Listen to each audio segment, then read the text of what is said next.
আসসালামু আলাইকুম বন্ধুরা, আশা করি সবাই ভালো আছেন। আমরা ভালো আছি। বিথি কিচেন আপনাদেরকে স্বাগতম। আজকে আপনাদেরকে দেখাবো কিভাবে মুড়ি দিয়ে মিষ্টি বানানো যায়। আমি এখানে 2 কাপের মতো মুড়ি নিয়েছি। মুড়িগুলো আমি এখন ব্লেন্ড করে নেব।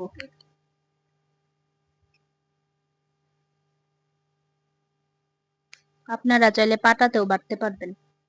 মুড়িগুলো আমার ব্লেন্ড করা হয়ে গিয়েছে। এখন চুলায় বসিয়ে দিব একটা কড়াই। কড়াইয়ে দিয়ে দিব 1 কাপ দুধ। দুধটা ফুটিয়ে দিয়ে দিব এখানে ব্লেন্ড করা মুড়িগুলো একটা ড্র করে নেব। পুরোটাকে একটা প্লেটে নামিয়ে নিব। তারপর দিয়ে দিব 10 টাকা দামের 3 প্যাকেট গুঁড়া দুধ, আর দিয়ে দিব সামান্য একটু বেকিং পাউডার, আর দিয়ে দিব 2 চামচ ঘি, আর একটা ডিম পুরাটাই দিয়ে দিব। আপনারা ডো অনুযায়ী ডিমটা কম বেশি করে দিবেন। এবার আমি হাতের সাহায্যে ভালো করে মিক্স করে নেব। ডোটা মিক্স করা হয়ে গেলে এখানে আমি 10 মিনিটের মতো ঢাকা দিয়ে রেখে দিব। চলে আসলাম 10 মিনিট পর। এখন আমি হাতে একটু তেল মাখিয়ে এভাবে শেপ দিয়ে নিব। সবগুলো মিষ্টি আমি এভাবে শেপ দিয়ে নেব।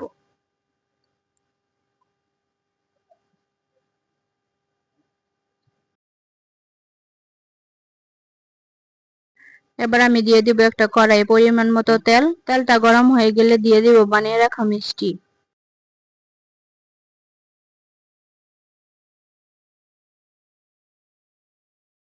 মিষ্টিগুলো আমি আলতো আলতো করে নেড়ে দিব, নয়তো ভেঙে যাবে।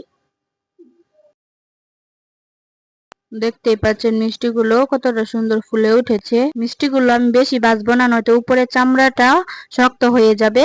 শক্ত হলে শিরাটা ঢুকবে না। এবার শিরা বানানোর জন্য দিয়ে দিব 1 কাপ পরিমাণ চিনি আর 1.5 কাপ পরিমাণ পানি। চিনিটা গলে গেলে দিয়ে দিব ভেজে রাখা মিষ্টি। এভাবে এক এক করে আমি সবগুলো মিষ্টি শিরার মধ্যে দিয়ে দিব। এবার চুলার আঁচটাকে নিভিয়ে দিয়ে ঢাকা দিয়ে রেখে দিব 4 থেকে 5 ঘন্টার জন্য। আমার রেসিপিটা যদি ভালো লাগে তাহলে আমার চ্যানেলটা সাবস্ক্রাইব করে পাশে থাকবেন। যারা ফেসবুক থেকে দেখছেন তারা লাইক দিয়ে ফলো করে যাবেন।